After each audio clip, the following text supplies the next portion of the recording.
Capítulo 17. Então, disse-lhe sua sogra: Onde colheste hoje e onde trabalhaste? Bendito seja aquele que te reconheceu.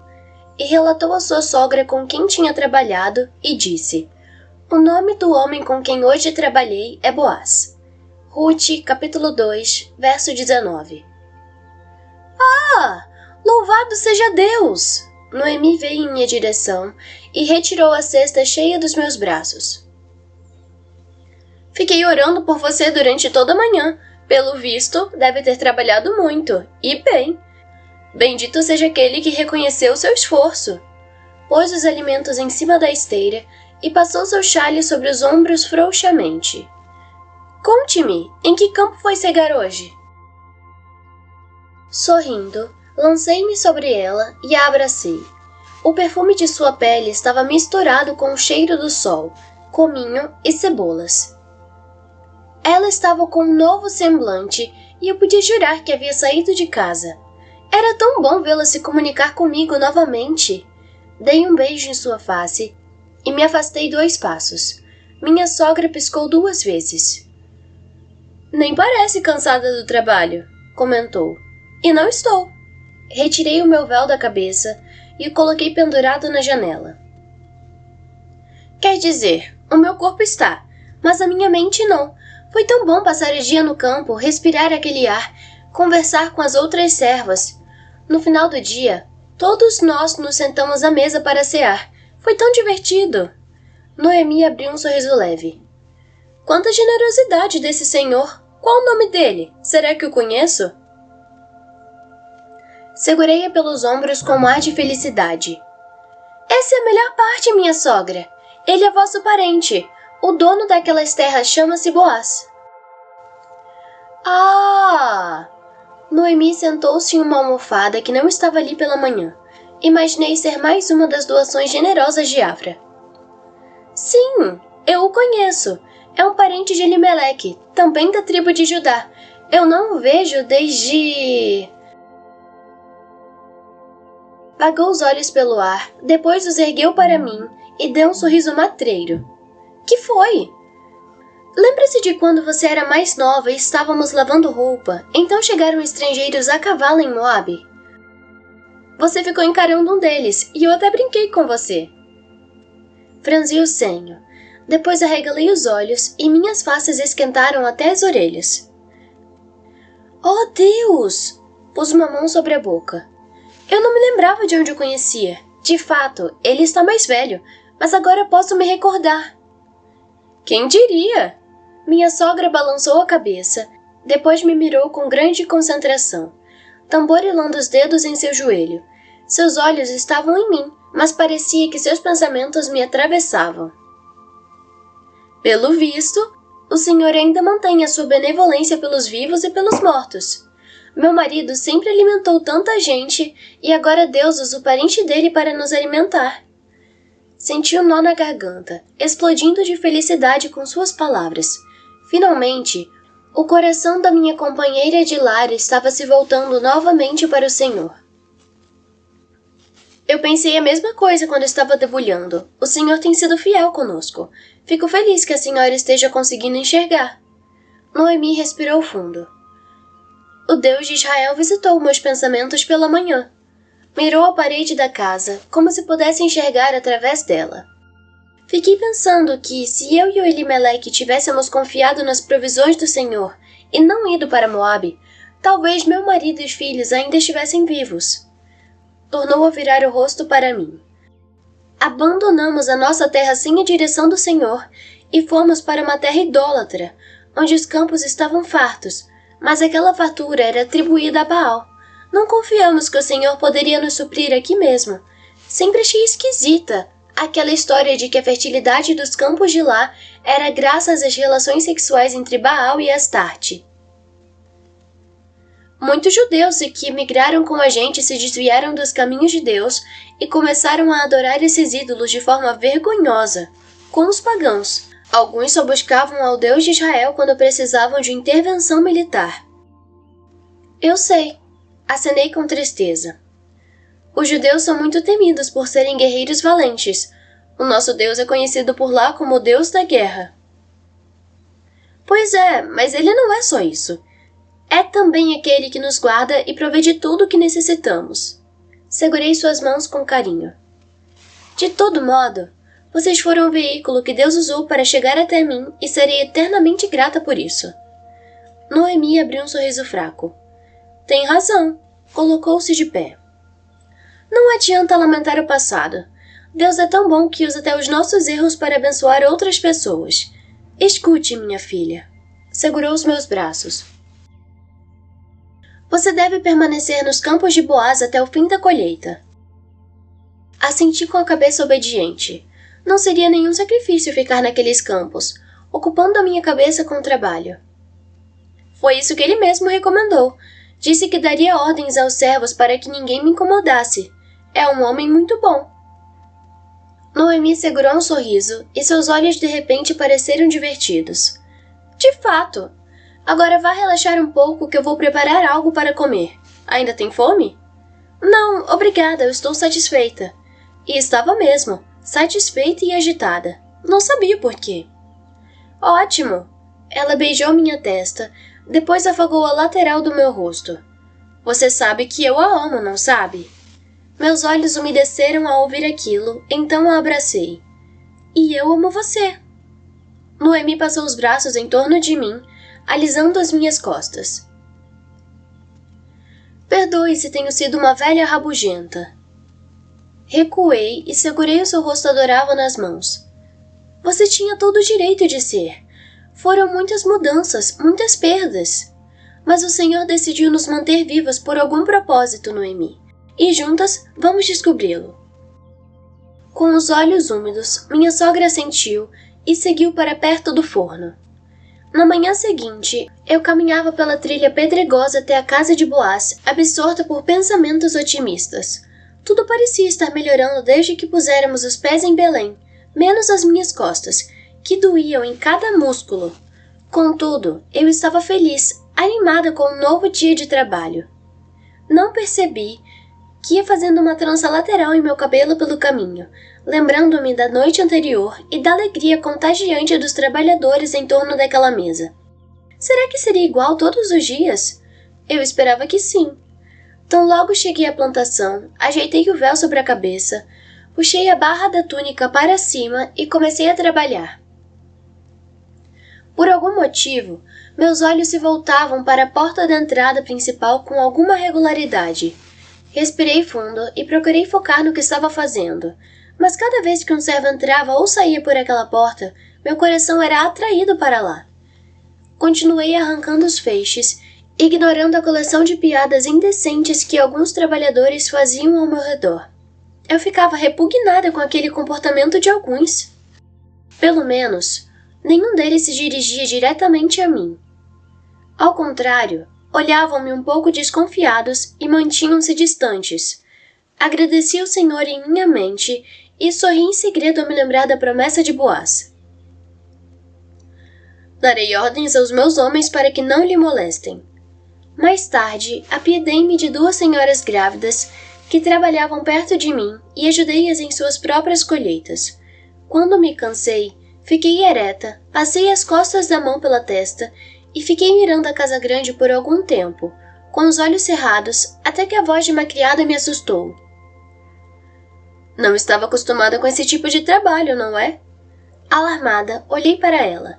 Era uma senhora idosa e de pele curtida. Só estou descansando um pouco. Fechei o semblante. A senhora abriu um sorriso debochado e de poucos dentes enquanto arrancava um feixe de trigo. Sei. Ignorei-a e movi o peso de um pé para o outro. Depois mordi o lábio inferior, analisando a residência com descaramento. Ele não está aqui. Ela me avisou, como se lesse os meus pensamentos. Saiu para a cidade bem cedo. Corada, eu a mirei. Quem? Suas mãos cheias de veias espantaram algumas moscas. O Sr. Boaz? Não é ele a quem está procurando? Claro que não. Tornei a trabalhar com o calor subindo pelo meu pescoço. Estou procurando Nadav, esposo de minha amiga Afra. Ela está grávida e quero saber notícias. Desde quando me tornei tão mentirosa? Meu nome é Lia. A serva tornou a colher ao meu lado com uma agilidade que deve ter adquirido ao longo dos anos. Você é nora de Noemi, certo? Seu nome é Ruth. Espiei seu rosto cheio de rugas e ofereci um meio sorriso. As notícias correm rápido por aqui. Só as interessantes. Eu não sabia se me sentia lisonjeada ou insultada. Eu? Interessante? Trabalha aqui há quanto tempo? Desviei do assunto. Todos os anos, desde pequena. Não há campo melhor em Belém para trabalhar. Seu Boaz é um patrão muito bom, assim como foi seu pai. Eu iria perguntar mais sobre ele, mas uma jovem moça saiu da residência e chamou a nossa atenção. Era uma jovem esguia, com um véu de um azul profundo que cobria os enormes cabelos castanhos e enrolados. A passos lentos, ela caminhou pela entrada da casa e passou uma mão pela pele clara do colo despido pelo decote, onde havia um cordão colorido de pedras. Os dedos longos da mão direita estavam cheios de joias. Sua túnica, também azul, era cinturada por um filete de pano dourado, combinando com a barra da saia. A vestimenta era um pouco mais justa do que eu via nas demais mulheres da região e acentuava suas curvas voluptuosas. Ela exalava o frescor da juventude em suas maçãs do rosto levemente coradas e lábios rosados. Eu nunca havia visto uma mulher tão bonita na vida.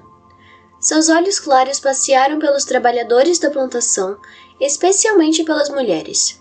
De repente, tive uma súbita compreensão de como eu, e a maioria delas, estávamos sujas e mal vestidas. Nossas mãos estavam manchadas de terra e nossas testas brilhavam pelo suor.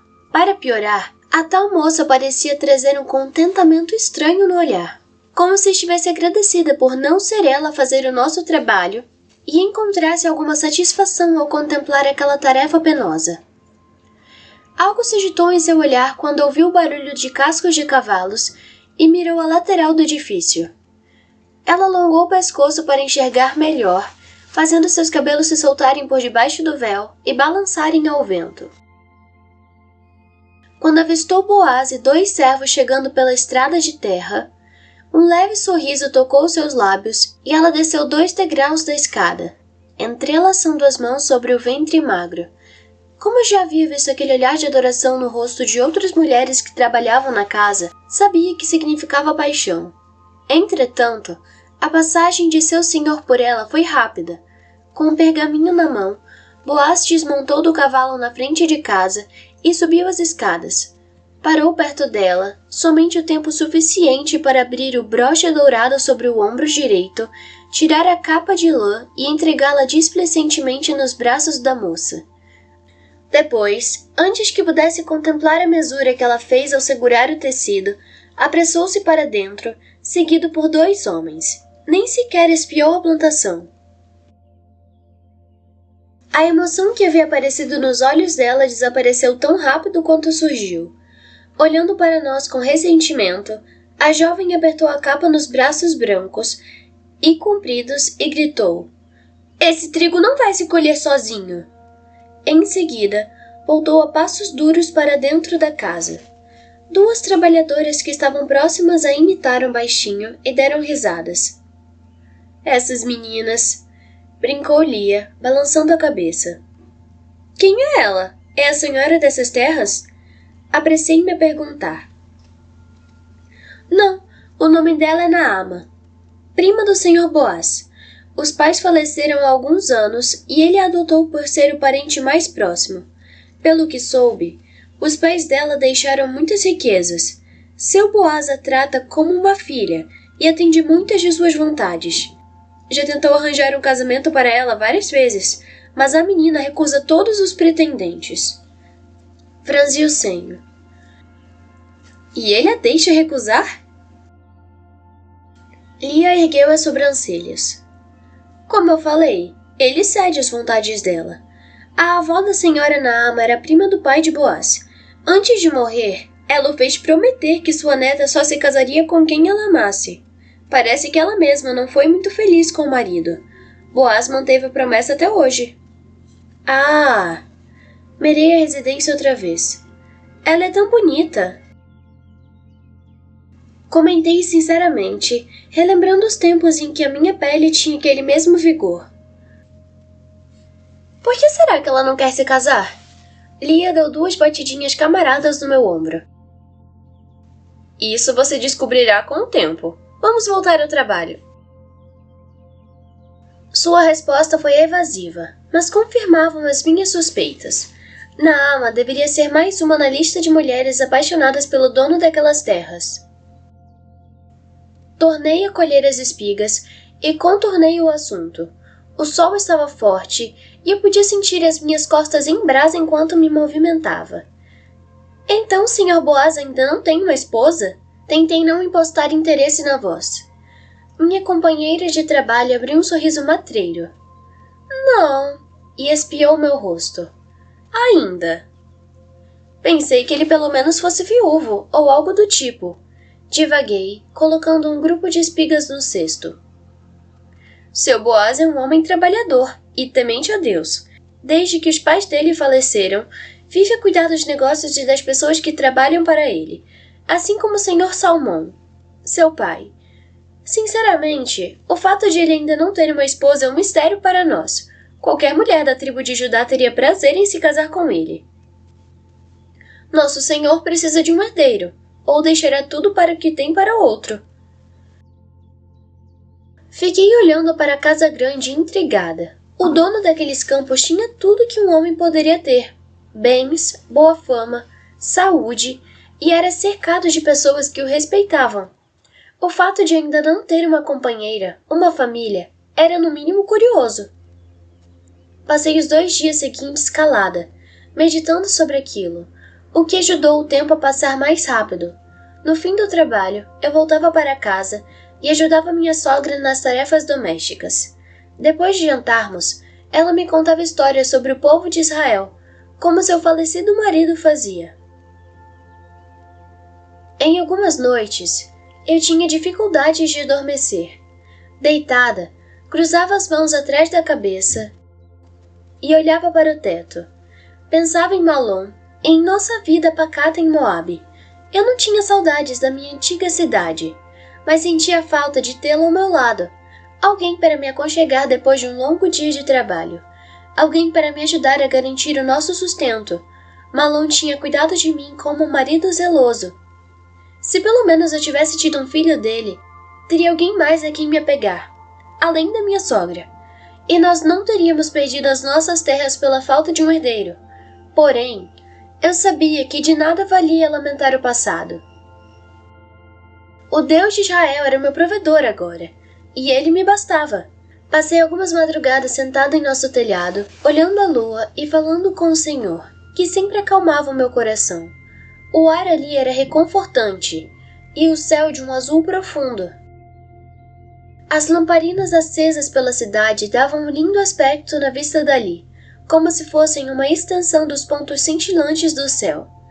Às vezes, eu ouvia o som de alguma flauta ou saltério vindo de uma das casas. Imaginava uma família cantando em coral e conversando em torno da mesa, como fazíamos em Kir, antes de meu sogro falecer. A alegria e a comunhão eram uma marca forte do povo hebreu, assim como a música. Nesse quesito, nenhum deles era introvertido. Todos dançavam. Sua vida social ia muito além das festas anuais e obrigatórias. Qualquer espécie de reunião familiar já era motivo para festejarem a noite toda. Seus filhos cresciam cercados pelos pais e avós. Assim, eram todos apegados entre si. Durante o dia, para me distrair no trabalho, eu conversava com Lia e cantávamos louvores enquanto colhíamos. Aliás, era comum um grupo de segadores cantar coletivamente em várias partes da plantação. Eu não havia visto mais o Sr. Boaz, pois ele saía com frequência e não havia aparecido na plantação nos últimos dias. Certo fim de tarde, quando o sol já estava quase a ponto de se pôr, a cacofonia dos segadores já havia acabado e restavam poucas pessoas na plantação, todas se recolhendo para partir. Eu estava aproveitando o momento de quietude, satisfeita com a colheita daquele dia. A maioria dos trabalhadores já estava fazendo a refeição noturna dentro da casa grande. Porém, assim como nos últimos turnos, preferi ficar mais um pouco por ali, após orar e agradecer a Deus pela colheita, desfrutando da calmaria.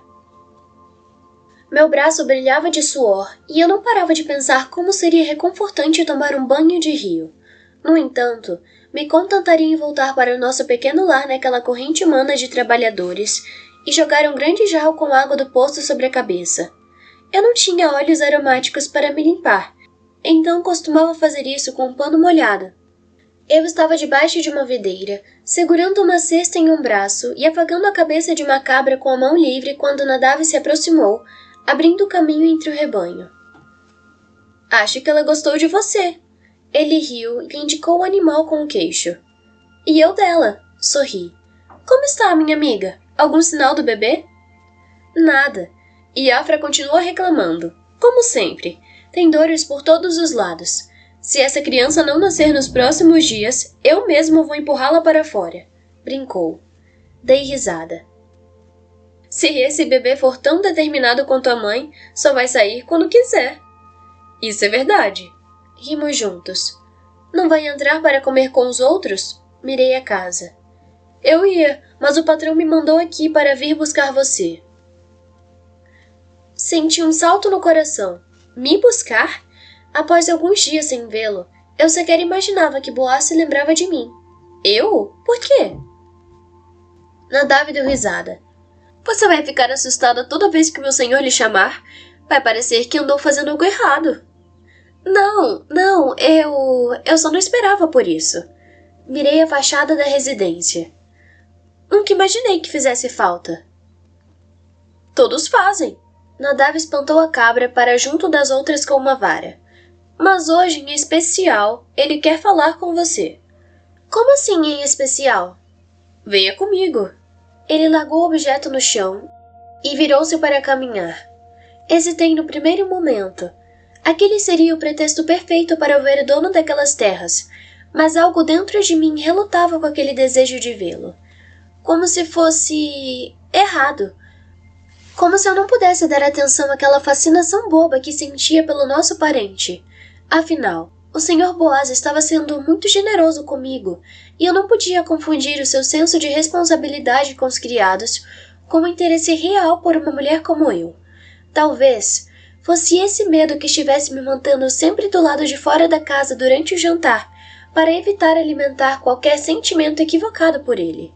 Contudo, seria uma ofensa recusar o seu chamado. Ele podia querer mandar algum recado para Noemi. Já havia me demonstrado seu carinho por ela. Sendo assim, mirei a construção e, ressabiada, segui para lá.